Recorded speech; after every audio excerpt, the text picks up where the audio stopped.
lá, vamos direto ao ponto. Na nossa análise de hoje, a gente vai dissecar o regime disciplinar dos notários e registradores.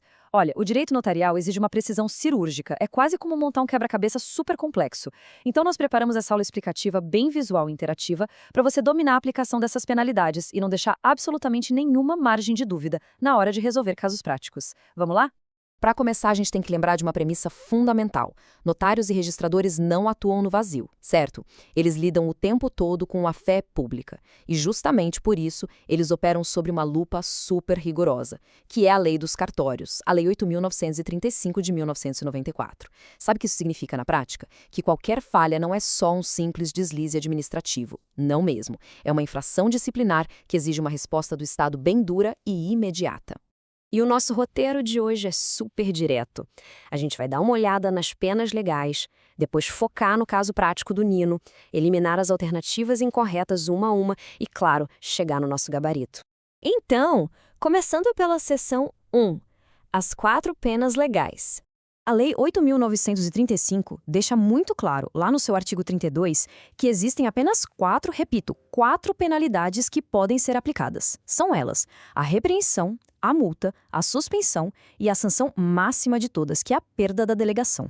Agora presta muita atenção nisso aqui. A regra de ouro do direito notarial é o princípio da proporcionalidade. É absolutamente imperativo conectar a gravidade exata da conduta com a penalidade correspondente. Na lei não tem espaço para achismo, tá? A conta tem que fechar perfeitamente. Bom, passando agora para a seção 2. Vamos entender a conduta do Nino no nosso caso prático. Preste atenção nos detalhes dessa narrativa. A Corregedoria constatou que o Nino, que é tabelião de notas, vem descumprindo os deveres legais dele de forma reiterada. Mas olha o detalhe crucial aqui. A questão faz a ressalva de que não estamos falando de uma hipótese para perda da delegação. O que a gente precisa descobrir é a pena exata para essa situação. A chave para matar essa charada está literalmente em uma expressão: descumprimento reiterado. Guarda bem isso. Agora a gente entra na seção 3, onde nós vamos eliminar as alternativas incorretas. Dando uma olhada na primeira opção, a alternativa A diz o seguinte: suspensão por 60 dias, prorrogável por mais 30 ou multa a critério da corregedoria. Bom, como você está vendo, essa a gente já pode anular na hora. Ali não fala absolutamente nada sobre esse prazo inventado de 60 dias. E tem mais, ela não dá nenhum poder para a corregedoria simplesmente escolher aplicar uma multa nesse cenário. Está totalmente fora. Aí a gente vai para a alternativa B, que tenta insistir no erro.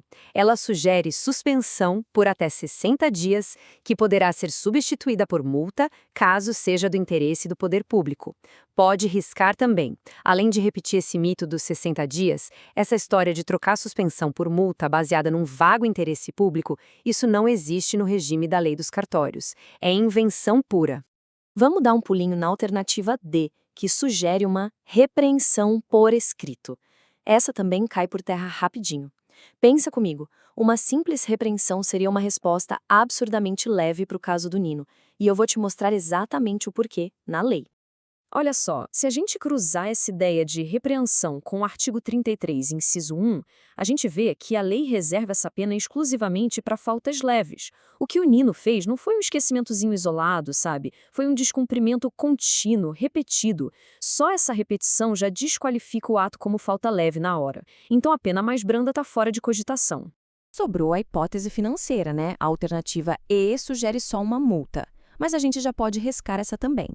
Vamos entender por que mexer só no bolso não resolve um desvio funcional desse nível. Mais uma vez, a resposta está na precisão da lei. O artigo 33, lá no inciso 2, diz que a multa é para casos de reincidência simples ou infrações que não cheguem a ser uma falta mais grave.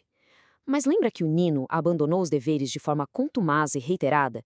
Isso exige uma reação bem mais dura do Estado. A multa é legalmente insuficiente quando se insiste no erro desse jeito. O que nos leva à nossa quarta e última seção, o gabarito e a fundamentação legal correta. Quando a gente conecta os pontos, o encaixe é simplesmente perfeito. De um lado a gente tem a conduta, o reiterado descumprimento de deveres.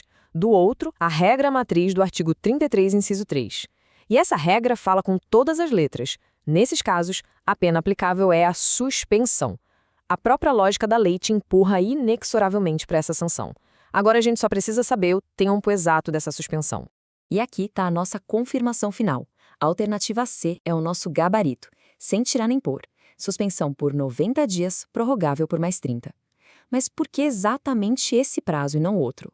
Porque o artigo 32, inciso 3 da Lei dos Cartórios não dá espaço para a gente ficar adivinhando. Ele crava, sem piscar, exatos 90 dias, podendo prorrogar por mais 30. É a aplicação estrita e triunfal da letra da lei. Para a gente fechar essa explicação de hoje, fica muito claro que o direito não admite mais ou menos. A gente precisa alinhar perfeitamente a conduta que foi narrada com a exata sanção que está escrita lá no Estatuto. E eu deixo uma reflexão provocativa para você. Se a lei é assim, tão dura e rigorosa para quem recebe essa delegação do Estado, como será que o sistema realmente monitora e fiscaliza todas essas infrações na prática ali, no calor do dia a dia do balcão do cartório? Bom, com certeza isso dá assunto para uma próxima análise nossa.